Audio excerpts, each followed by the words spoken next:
All right, guys, so it's that time. Once again, we have a 2x Ancients plus a 10x event. Super exciting for Wallmaster. Plarium, why are you doing a 10x event? You do 15x progressive chance events all the time, and we've seen those be basically useless. So why a 10x event? Really? This is like saying, hey, there's actually nothing going on for Wallmaster, but we just want you to know that Wallmaster actually has no boosted events, but because 10x does nothing, honestly. But I have 60 Ancient Shards to pull. I've got 0 points as far as the Champion Chase tournament currently goes. So I'm going to see after these how many Champion Chase points I get. Now, as far as going to gold, if I hit gold on this journey, then excellent. But if I don't think I'm going to continue going hard to get gold, because with 2x, I'm going to explain why it's not always the best idea. Now, copies of Senesha are actually really good. I'm going to save these. I'm also going to rework my Faction Guardians, and this is going to be a huge tip for a lot of players as well, because I think your Faction Guardians should be organized in a significantly different way now than before. Essentially now, I'm going to throw champions that I never plan to use much of, if any, into the Faction Guardian slots, and save the champions that I actually plan to use, like Senesha, as empowerable champions, essentially. Because if I start empowering Faction Guardians, it's just weird. I'll go over it later on more. But as far as 2x events go, if you pull, say, 200 shards, you finally hit your Lego, well, guess what? You're kind of not getting, you're actually not even kind of, you are 100% not getting any benefit from the 2x event, because at 200 shards, you're already into Mercy. So each shard you pull is going to have like a 2% boosted chance anyways. So if you're pulling all those shards and you get close to 200 shards with no legendary, well, it may feel weird, but you probably should wait for a extra legendary event, a 1+1, because then you only have to pay. You only have to pull like 20 shards or 30 shards or whatever it may be, and then you get a legendary. So if you can track your Mercy and you keep count of the shards you've pulled with no Lego, then it's typically best to, okay, you start approaching that 200 number. You know 220 is going to be guaranteed. You might as well stop pulling your shards because, well, you're not getting any extra luck, and an extra legendary event will just be so much better, and it'll help even out your odds overall. Now, of course, if you hit a legendary before 100 pulls, that's fantastic. I may buy a little bit today to go ahead and finish out this event, maybe just get a little bit of a decent chance to get a legendary, because if you, of course, like 2x is the best chance to get good amount of epics as well as good amount of legendaries. We're not getting anything crazy here, unfortunately. Pretty poor pulls. Special Ancient Pack, Plarium coming through as always, giving me some option to get more stuff. We got the rare champion. Not too bad. 60 shards, rare champion. This is why Champion Chase is so good during 2x Ancients. I mean, you get such good stuff. I may come in here and buy like 1 or 2 things of Ancient Shards, because I'm pretty sure I'm pretty fresh on Mercy. So if I can pull and don't hit legendary, well, I'll get more epics. But I'll also be closer to Mercy for a 1+1 event. 1+1 is definitely what I recommend going for. That's like one of the best things to pull for if you're close to Mercy. Like if you've pulled a lot and you know, hey, I'm relatively close to Mercy, well, save for the 1+1. It's just gonna give you better rates as far as overall legendaries in your account. You're gonna be able to fill out your account much better. Zargala is a good one for me. I'm getting her close to +4, if not already. So there we go. Let's do one more, I guess. We're going to get some CC gems today anyways. Let's go ahead and do one more 10 pull.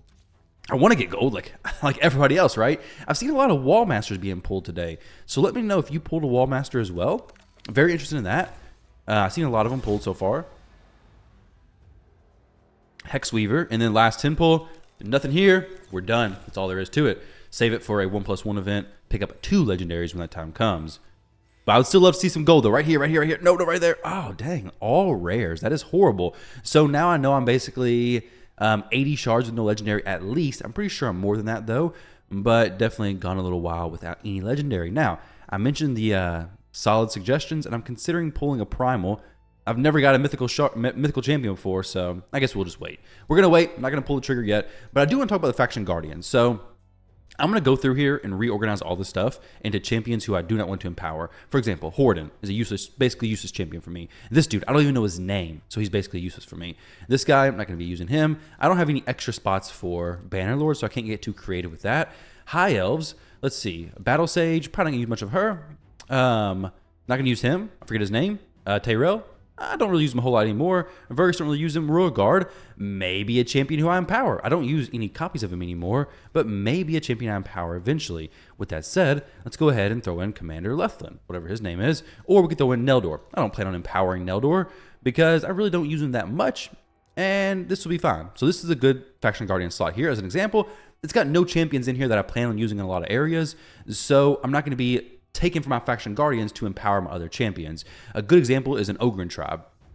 I usually had Ugo in here. I took her out to fill it in with champions who I don't plan on empowering. The Maneater could be questionable. Take the Maneaters out. Let's go ahead and put Urgrim. I'm not going to empower the Urgrim. There's really no need to, I don't think, because I'm not going to try solo and content with him, but I'll put him in there.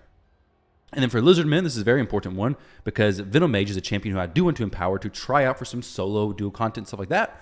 And if he was in here, well, I'd want to take him out to actually empower him and make sure I filled it in with something else. All these champions here, I'm not going to empower. Skinwalkers, let's see. No empowering champions here. Honestly, Basher is like a kind of possible option. So maybe I maybe I take Basher out and throw in this. I mean, Basher is not a horrible champion. He's kind of cool. And being able to get extra speed on him, since he has a low base speed anyways, and extra accuracy, could be kind of worth it, honestly. This is a perfect example, okay? So Zargala, I want to actually +4 her. I'm going to make her +4. So I'm going to put in Duke, never played on +4 him. And then if I could take Seer out, it'd be cool. I don't got any other champion I can fill her spot with, which is okay, because I still have enough. Still have 2 copies of Seer. Now, 1, 2, 3, 4. Zargala is not a bad champ. She's used in some Cursed City stuff.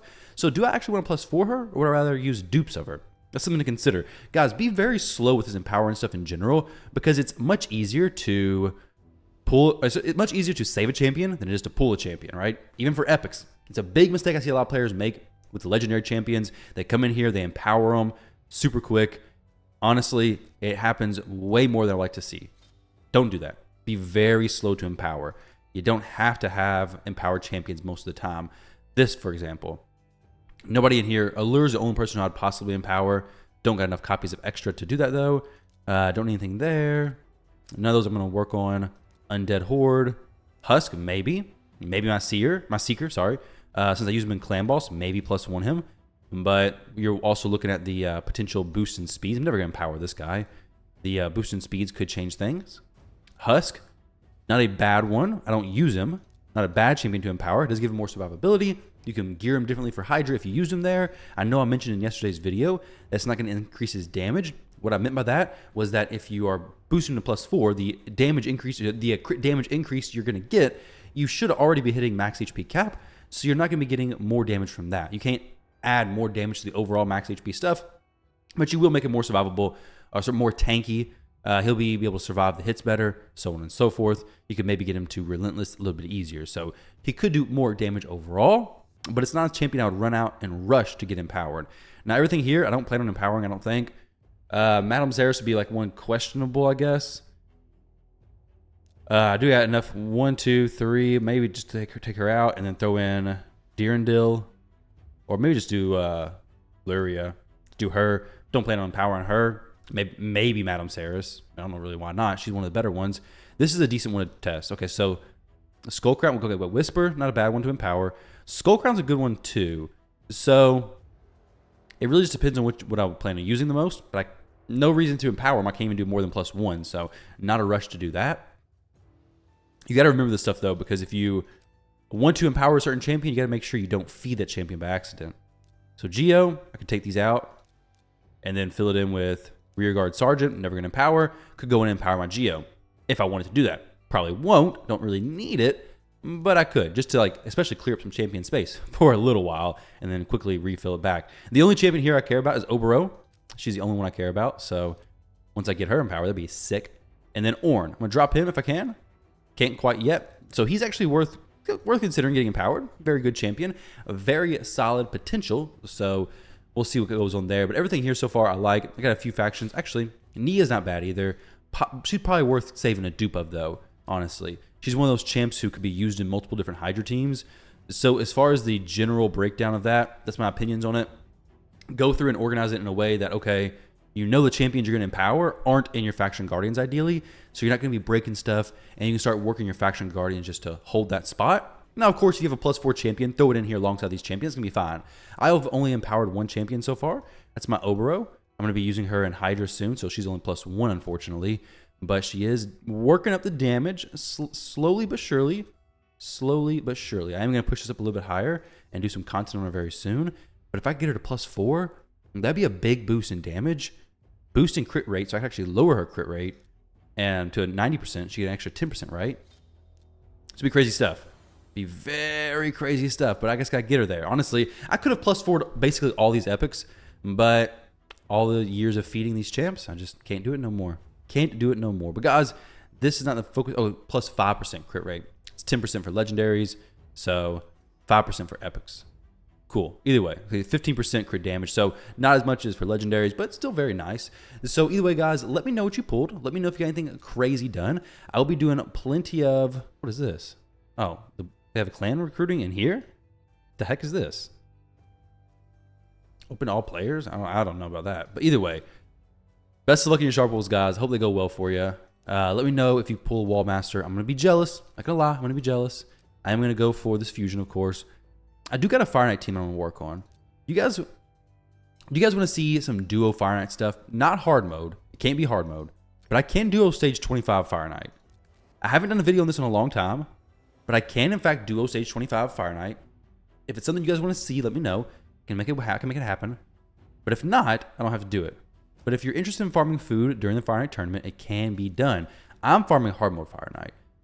But if you want to see normal, let me know. Either way, guys, thanks for watching. Don't forget to like, comment, and subscribe. All that kind of good stuff. Best of luck in your shard pulls. I'm sure there's going to be plenty of other videos today. Hopefully they have amazing luck. I, unfortunately, got pretty garbage luck. But nonetheless, thank you for watching, and consider holding off your Mercy if you're getting pretty close to 220 and you don't plan on whaling for an extra 1+1 event. Maybe it's next week, maybe it's the week after, who knows, but they seem to happen relatively frequently. So consider that, guys. But thank you for watching. Best of luck. Hopefully you finish out this event, and I'll catch you in the next video.